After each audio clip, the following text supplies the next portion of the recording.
આવતીકાલે યોજાનાર મતદાન પ્રક્રિયા શાંતિપૂર્ણ અને ભયમુક્ત વાતાવરણમાં પૂર્ણ થાય તે માટે વડોદરા શહેર પોલીસ તંત્ર દ્વારા ચુસ્ત સુરક્ષા વ્યવસ્થા ગોઠવવામાં આવી છે. આ અંતર્ગત આજે ઝોન 1ના ડીસીપી જગદીશ ચાવડાની આગેવાનીમાં ફતેગંજ અને નવાયાર્ડ જેવા સંવેદનશીલ વિસ્તારોમાં સઘન ફૂટ પેટ્રોલિંગ કરવામાં આવ્યું હતું.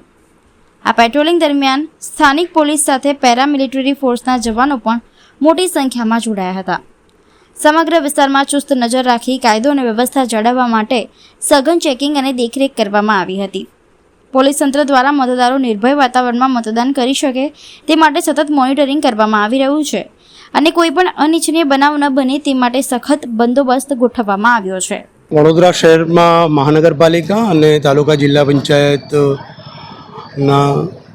સામાન્ય ચૂંટણી સંદર્ભે શાંતિપૂર્ણ માહોલમાં ચૂંટણી સંપન્ન થાય એ માટે CISF અને લોકલ પોલીસ જે છે એનું સંયુક્ત જે છે પેટ્રોલિંગ કરવામાં આવી રહ્યું છે.